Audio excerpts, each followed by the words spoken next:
every night when Keith leaves, he smokes the tires all the way down the freaking street. Does he not? He has to. It's like in his blood or something. Yeah, he has no choice. Nobody watch, even if there's nobody outside, it doesn't matter, you hear him. You know what? Every day. You know when he leaves? 4:30. And he's gone.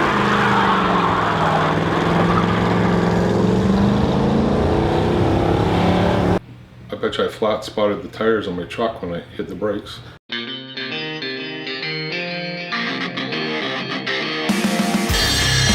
Okay, I'll bet.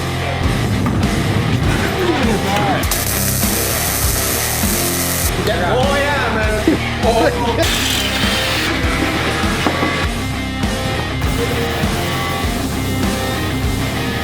That's your son. It was.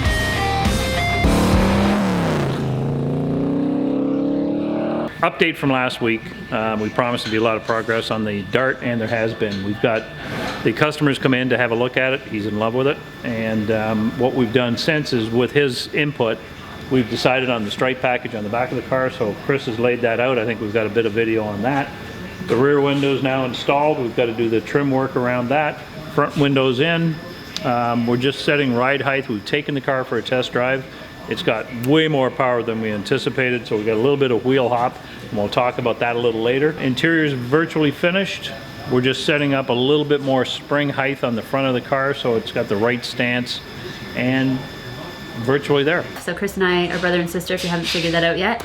And we were born in Guelph, and then we moved down to the Windsor area in 1992, and have been down here happily for 20-something years now. A lot of people say you can't work with family, but we figured out how to do it without killing each other, usually. And why is it that I get crap? I filled it up the first time, it took 8. He does this, and what happens? I filled it up the first time, it took 8. $120 worth of bar salt. Every once in a while we yell and scream a little bit. But Who the friggin' hell's idea was that? That's your son. it wasn't me. I'm telling you. I mentioned it. No more sponsorship. There, look at, I'm ripping it up right now. No sponsorship. What's it like working with her? Okay, And I it's see a sparks. 74 Chevelle. Don't worry about it. No, I see sparks right now. Do you know what he's doing? Do you know what Mike is doing right now? I can't see him. Does anybody know what Mike is doing right now? We're worried about what we're doing. Are we super concerned about stuff? I am concerned about what. Even though we're so different, we bring such a big piece of this business that we work together great, and we need both sides of it. We don't want the trailer in the shop, then we have to actually pick up the car. That's why we have ramps on it, so we can push up the ramps. So go and tell them what to do then, so that they're not doing dumb, which we try not to do here. My brother is supremely talented, and nobody can argue that. And you can really play around, and this is how you lay out flames and such, and like this is just kind of playing around, but it kind of gives you a whole eye. So that quickly is pretty much what the customer is going for. He wanted a little bit more into the curb, but now the hard part about this would be now on the inside I'd have to lay a 16th stripe and then another 1/8 stripe, peel the 16th back, and we're only painting that 16th line. So it's a lot of work for a 16-inch or 16th of an inch line. But this is a 1984 280ZX, and for all of you haters there, this one normally came with a 6-cylinder manual transmission. It's now got a small block Chevy turbo 350 automatic. Goes like crazy. We're contemplating doing a wide body kit on this car, which is really, really, really cool. I was born and raised in Windsor, Ontario for 50-something years. I've been married for 30 years this May. I have 2 daughters. I'd do it all over again in a heartbeat. They were, you know, they're my legacy, I guess you'd want to say. Fatherhood is like the single best thing I've probably done my entire life. Forget about being married, don't get me wrong, I love my wife and everything, but being a dad it's fantastic, it's everything, it's awesome. I play with the kids, I go out with the kids, I do a lot with the kids. That's what I do on the weekends, that's what I do after work. I don't have time for anything else. Mikey here, he goes out on boats, he goes out partying, He's being 22. I wish I could still be 22. Okay, the Chevelle Laguna S3. I know we had a bit of argument about that one last week, but it is truly a Chevelle. It's now lost its body. We've stripped it down to nothing, taken the shell off, put it on a trailer, sent it off. It'll be back in a couple of days now, ready in primer to start doing body work. In the meantime now, we're going to go through the next process. Because we said we were going to strengthen up the frame, you can see the gray parts on the frame where we boxed it in to give it a bit more strength with this big monster motor. We don't want the frame to twist under acceleration. We're also going to be adding in some X-frame support in that area as well. My lunch. Hey Doug, this is what I do here. You think I do nothing? This is what I do. I put springs and shocks together, okay? I have to learn for the race car. There you go. It's all about racing. So you gotta make sure you gotta put that on so Doug sees it. So Doug can see it, Yeah. okay. It's because as soon as the door panel goes on that thing's gonna drop. It's all, they're identical, it's just it seems like that one's gotten weak. Hey, I really like the Arnold from Commando pose you got going on. Is that what it is? The Lamborghini Countach kit is virtually finished now. We've taken it for a test drive. I know the last time you saw it, it was getting stuck in the snow, but we've run it up and down the road. It actually drives okay.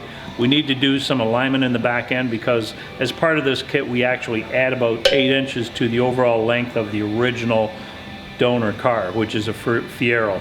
So it's come along really well. We're just buttoning up a few things. We'll take it to the alignment shop and then off to the client. Another new project that's just come into the shop. Right now we're just doing an overall evaluation of how the car is now. So with this car, what we're looking to do, it's a 1970 Nova.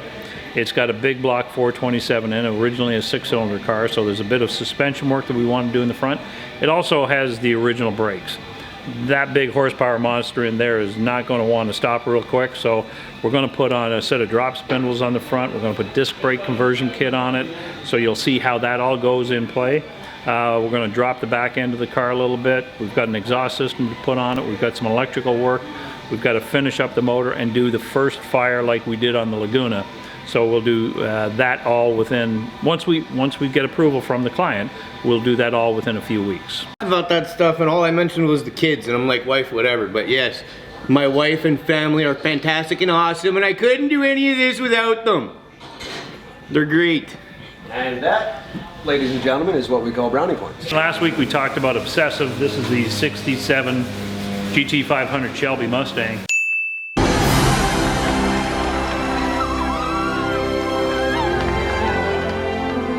And it's progressing as we explained that it would.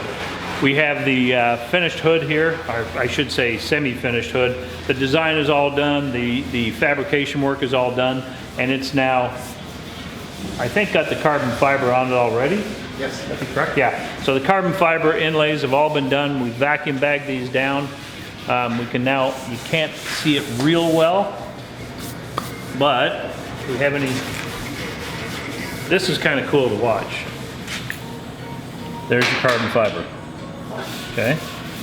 So this whole hood has been carbon fibered, and what we'll do eventually is we'll lay out the stripes that the whole car will have all the way through. So I got to weld a pocket here. I got to clean up the welds on the brackets that hold the water bottles in the front for the engine and the charge cooler. Like that up there, that took freaking 3 days. The actual box itself, like the firewall is built out, right? Like we actually had to build the firewall out about 2.5 inches so that we could get this clean look.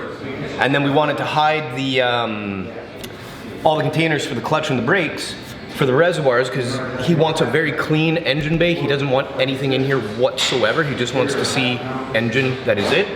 So then once everything's done and set with a little bit of magnets and some J channels and stuff and body work, that'll be completely gone, and then you'll push it like a button and it'll pop out so you can fill them all up. We talked a little bit about the 37 Ford last week. It's really getting down to final now. Today I'm just going to be taking off the panels on the 37 Ford. We're just going to remove them all, and then they can go in the booth and get primed and on to the next final stage. Painting, I think, is the most fun I have in the shop. You can see on the firewall, this is actually the final color.